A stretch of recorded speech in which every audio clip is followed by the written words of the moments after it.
I'm Hannah Batchelor, and I will be talking with my co-host Emily Hennings, and this is Galaxy News.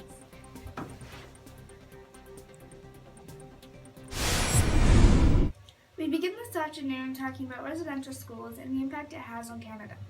In the 1840s, the first residential school was opened. Many First Nations kids were pulled from their homes and placed into residential schools where they were beaten, starved, and killed. Here's more on residential schools with Hannah.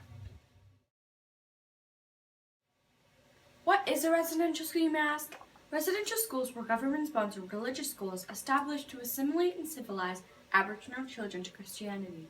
In other words, children ages 4 to 16 were forced away from their homes to a completely new, uncomfortable environment where if they were caught practicing their native traditions, they would experience severe punishment. Back to you, Emily. Thank you, Hannah. On June 11, 2008, Stephen Harper apologized to First Nations for all the misery and agony the government caused with residential schools.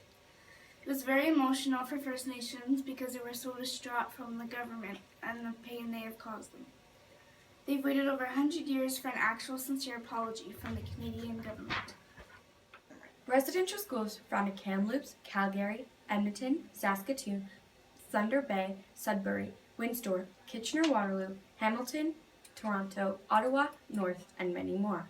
It is estimated 1,110 students attended residential schools across Canada. That number slowly decreased as students suffered from being burned in fire, beaten to death, caught tuberculosis, froze to death in snowy fields, drowned in rivers, and older ages even committed suicide. Although these deaths weren't a regular thing. Now back to Emily with children's lives at residential schools. For 126 years, children were forbidden to speak their own language and practice their traditions. It was required of them to speak English or French. They forced Native children to pray every morning as a Christian instead of practicing their own traditions, because the government believed it was responsible of them to teach Aboriginals their way of life. I believe they practically helped Native students to become ashamed of who they truly are.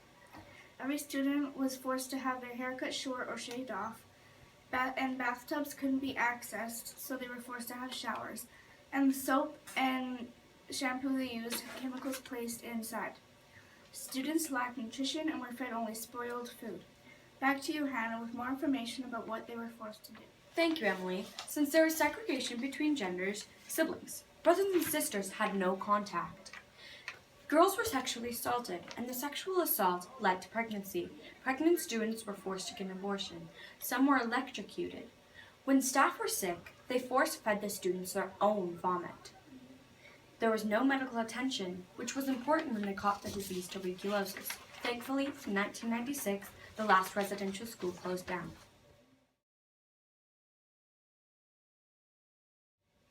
Go. There is still more work to be done to develop a healthy relationship between Aboriginals and non-Aboriginals.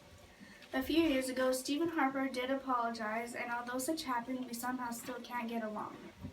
We can learn to accept Native people for who they are and put an end to the assumptions we make about Native stereotypes. We should learn to put the past behind us. There is still more information to be found about residential schools. There is still a relationship to fully develop. Will residential schools come back in Canada's future? It is unexpected, so that's all we have for residential schools today. Thank you for watching Galaxy News. Brothers and sisters had no contact. Girls were sexually assaulted, and the sexually assault. It was. What is a residential school, you may ask? What is a residential school, you may ask? Residential schools were government-sponsored religious schools established to assimilate and civilize. Emily! We begin this afternoon talking about residential schools and the impact it has on Canada. In the 1840s, the first residential My voice! I know! It was just Hey. That's going in bloopers. Like books? Okay, go!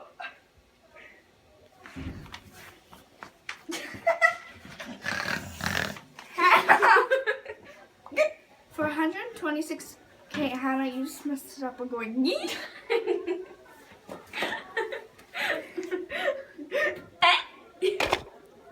Anna! 426 years. 426 years, children were forbidden to speak their own language and practice their traditions. It was required of them to speak English or French. They forced. On June 11, 2008, Stephen Harper apologized to First Nations for all the misery and agony he had caused them. For residential schools, it was a very... I messed up.